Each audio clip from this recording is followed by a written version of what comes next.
Төрөөс энэ эдийн засгийн юм уу бизнесийн зарим харилцаануудад үн тогтоож байгаа харилцаанууд нэлээд оролцдог. Тэгээд яг энэ одоо салбар гурил үртрэтэй энэ газар тариалантай холбоотой бол нэлээд одоо үнийн зохицуултууд дээр оролцдог ийм төвхтэй ийм салбар байгаа.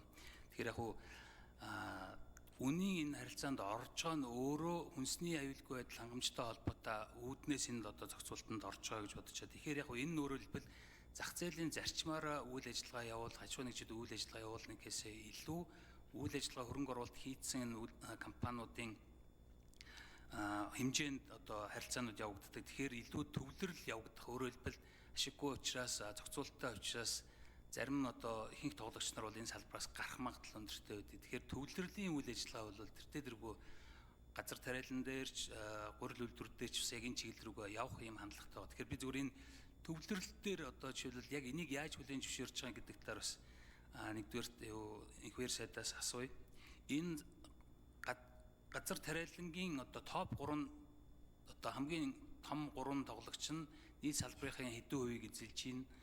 Гурил үйлдвэрлэгчдийн эхний 3 одоо тоглогч нь салбарын хэдэн хувийг одоо бүрдүүлж байна. Тэгээд цаашдаа энэ нэгдэж нийлэх процессууд хэр явах хандлагатай байна. Энэ талаар асууя. Хоёрдугаарт нь энэ одоо энэ төслийг засгийн газраас өргөн барьж байгаа гэж ойлгож байгаа. Тэгэхээр ер нь яг энэ үнийн харилцаанд орж байгаа асуудал дээр жишээлбэл стратегийн хувьд улсад хэрэгтэй учраас олон одоо шалтгаануудын үндсээр зах зээлийн биш зарчмаар одоо энэ төслүүдийг хэрэгжүүлэх одоо мега 14 мега төсөл дотор одоо ийм төслүүд бас явж байгаа. Тэгэхээр эднэр дээр ер нь бас цаашдаа одоо ямар шоу байдал авах эцсийн хэрэглэгчээ бодох юм уу? Одоо стратеги тэр улсын аюулгүй байдал гэдэг юм уу? Стратеги тэр юм чиг баримжаагаа барих юм уу гэдэг талаар болон засгийн газраас бас төлөөлөл асуумаар байгаа. Тухайлбал одоо жишээл гангийн үйлдвэр дээр хувийн хвшил хийх сонирхолгүй байгаа учраас төр хийе гэсэн байдлаар ярьжсэн. Тэгэхээр одоо жишээл эцсийн хэрэглэгчдэр очиж байгаа яг одоо үнийн хувьд ч гэсэн одоо үнэтэй байлгах юм уу? Дотоодын үйлдвэрлэлээ хамгаалж одоо үнэтэй байлгах юм уу? Эсвэл эцсийн хэрэглэгчдийн үнийг бас одоо хамгаалж өрсөлдөөнөө нээх юм уу? Тэгэхээр тэр хөрөнгө оруулалтууд чинь бас утгагүй болно. Тэгэхээр яг энэ зарчим одоо энэ гурил дээр яригдж байгаа асуудал бас энэ 14 мега төсөл дээр бас яригдж байгаа учраас засгийн газраас энэ тал дээр бас хариулт байвал сонсё гэж бодож байна. За инквер сайд хариулт өгье. За ажлын хэсэг дээр монопол 3 гол тоглогч гэснийг нэрээр нь хэлж өгөөр ямар шоу байд юм уу тийм гэж. За үн зохицуулалт асуудал байна. Энэ өөрөө онцгой бүтээгдэхүүн. Хүнсний тухай хуулиар нөгөө талаар үндэсний аюулгүй байдлыг үзүүл баримтлагаад бүх бодлогын бичиг баримт энэ стратегийн хүнс гэж томьёолсон байгаа. Цөөхөн бараа. Энэ дотор Улаанбуудаа гараад байгаа. Улаанбуудаа гурил бол Монгол улсын стратеги аюулгүй байдалд шууд нөлөөлөх ард иргэдийн амьдрал, амжиргаа, улс төрийн нийгмийн доктортой байдлыг гол нөхцөлд үлнэ гэж үзэж байгаа. Тийм болохоор Монгол улс Улаанбуудаан тариалтыг үе үеийн засгийн газар их хурл дэмжиж доктортой байдлыг хангахын тулд бодлогын арга хэмжээ авч ирсэн. Тэгэхээр энэ ийм үднээс л тэр тарилтыг урамшуулах, хөнгөлөлтөө зээл олгох, Улаанбуудаа тариад хүнсний үйлдвэрүүд тушаасан тоон тутамд урамшуул олох гэсэн юм бодлогод яваад байгаа юм. За энийг чөлөө зах зээлд хайж болох уу? Болно. 1990-ад оны сүүлээр хайсан, энэ сайхан засгийн газрын үед хайсан. Үндсэндээ Монгол улсын газар тариалангийн салбар нурсан. Бүх талбай зэрлэгэндээ баригдсан, өр ширний гинжин хэлхээ үүссэн, бүх аж ахуй нэгжүүд тэнд ажиллаж ирсэн аж ахуй, сангийн аж ахуйнууд бүгд татан богдсон, буюу дампуурсан. Ингээд 10 хэдэн жил болсон.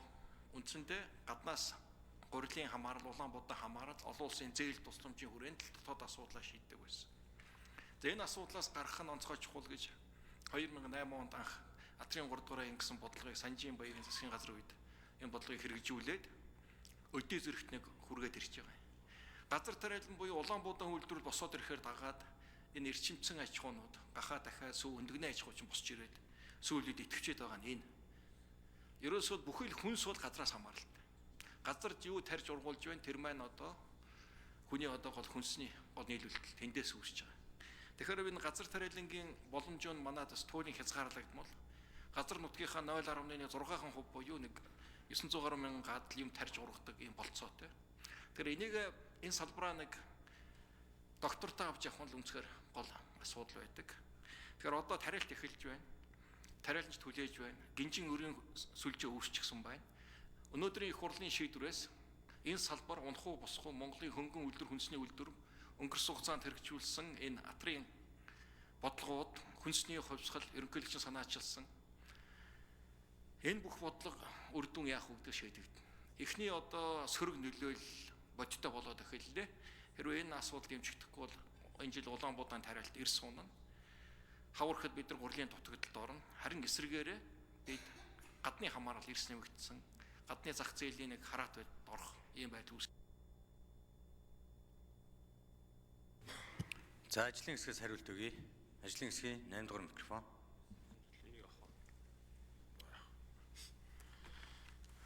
Инх төвшин гишүүний асуултанд нэмэлт хариулт өгье. За тэгэхээр ер нь бол гурлийн үйлдвэрүүд яг тогтвортой үйл ажиллагаа явуулж байгаа одоо 9 үйлдвэрлэл байна. За хүчин чадлыг аваад үзэх юм бол жилдээ 25,000-аас 150,000 тонн буудаа одоо гурлийн үйлдвэрлэх юм хүчин чадалтай үйлдвэрүүд байгаа. За яг сүүлийн одоо дотоодосоо тогтвортой хангаж ирсэн энэ үед бол дээдлийн компани жилдээ 100,000 тонн 90-ээс 95,000 тонн буудаа тэрэмдэж нийт үйлдвэрлэлийн нэг 30 орчим үеийг хангаж ирсэн.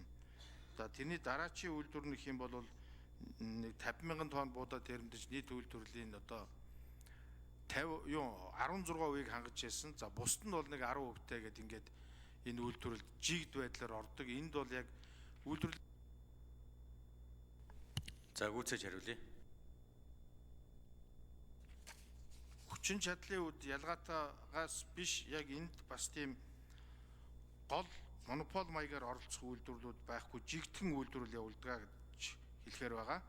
За тариалангийн талбайн хэмжээгээр бол хамгийн дээдлийн аж ахуйн нэгжүүд одоо нийт талбай эзэмшиж байгаа компани байдлаар бол нэг нийт тариалангийн талбай нь 7% буюу 7 орчим хувийг буюу нийт одоо нэг 40 орчим мянган га талбайтай хамгийн том компани байгаа. За тэгээд гаагаас авч байгаа ургацын хэмжээ бол талбай их талбайгаас бага их хэмжээгээр авахгүй. За дээрэс нь 1000 гаагаас одоо 5,000 гагийн ургацыг авж байгаа ийм компаниуд байгаа учраас энэ газар тариалангийн үйлдвэрлэл эрхэлж байгаа аж ахуйн нэгжүүд бас энэ дээр тийм монопол байдлаар оролцох юм боломж байхгүй л гэсэн ийм хариултыг танд хэлье. Та Дашцрангийн инх төвшин гишүүн тодруулж сууя. Тэгээ энэ нөгөө зах зээлийн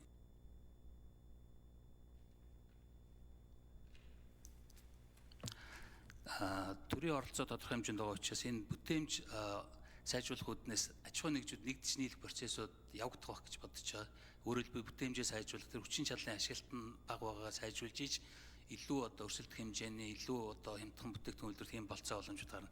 Тэр яг энэ мөн чанарынхаа эсрэг бас аж ахуйн нэгжүүд рүүгээ одоо үгсэж जैन тохирж जैन гэдэг байдлаар нэлээд бас одоо дайрч байгаа ийм хандлагууд харагдаж ирсэн. Тэгэхээр бид нар өөрсдөө одоо цөөхөн тоглогч нар бид нар өөрсдөө хоорондоо хүртэл уулзах чадахгүй айж нуугдаж ингэж явдаг тохирлоо гэхдээ яг бодит байдлаар ийм бол байхгүй харагдаж байгаа. Тэгэхээр энэ чиглэлээр яг энэ аж ахуйн нэгжүүдээ бас дэмжиж тэртээ дөрвөн хөрөнгө оруулалт хийсэн аж ахуйн нэгжүүдийн яг энэ одоо мөн чанарт нь илүү нийцсэн байдлаар харьцах нь зүйтэй болов уу гэж бодож байна. Тэгэхээр энэ хуулийн төслийг бол дэмжиж байгаа.